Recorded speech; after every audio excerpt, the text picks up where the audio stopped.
Hi, my name is Trey Gerfers, and I'm the General Manager of the Presidio County Underground Water Conservation District. I'm here along the banks of the Alameda Creek to explain to you a little bit about groundwater law in Texas.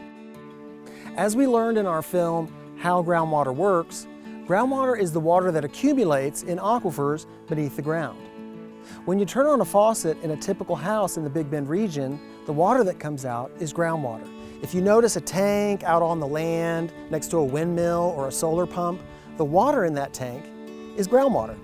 We use it to shower, water our livestock, and irrigate our crops. Groundwater is the foundation upon which everything in our lives is based. Groundwater regulation in Texas can seem confusing because it's based on a series of court decisions handed down in the absence of clear laws around groundwater. In fact, much of the complexity around groundwater law in Texas is due to the silence of the legislature. When tracing the roots of groundwater law in Texas, all roads lead east, and more specifically to the East Decision, which was handed down by the Texas Supreme Court in a 1904 case known as Houston and Texas Central Railway versus East.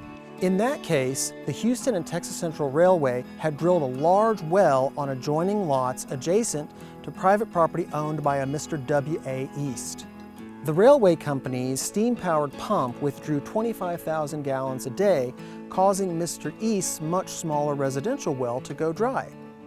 Mr. East filed suit, and the case went all the way to the Texas Supreme Court. At that time, there were no laws governing groundwater in Texas, so the court took the English common law right of capture to guide its decision. Also known as the rule of capture, the right of capture is based on an old English doctrine known as ad coelum, which states that property owners are vested with rights in all of the sky above their property to the heavens and everything beneath their property to the center of the earth. Although Mr. East could point to an obvious injury, the court instead sided with the railway company, stating that the groundwater was part of the soil, and therefore the owner of the soil also had ownership of all of the groundwater it contained. The rule of capture essentially allows, with very few exceptions, a landowner to withdraw as much groundwater as a landowner chooses without liability to neighboring landowners who may claim that the pumping has caused their wells to go dry. This seems simple from an ownership perspective. Groundwater is the property right of the surface owner, and the surface owner can withdraw as much groundwater as the surface owner chooses. But adjoining landowners also have the right to withdraw groundwater from beneath their properties, and this can cause the neighboring landowner's well to go dry.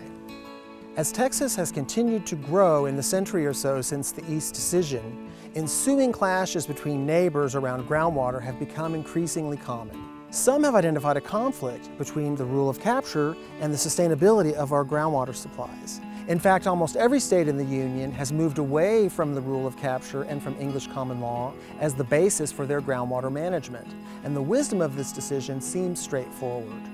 So while the rule of capture remains firmly entrenched as the law of the land in Texas from a case law perspective, the Texas legislature did not remain silent forever about groundwater regulation. The next film in our series takes a look at Texas' unique approach to groundwater regulation, local groundwater districts.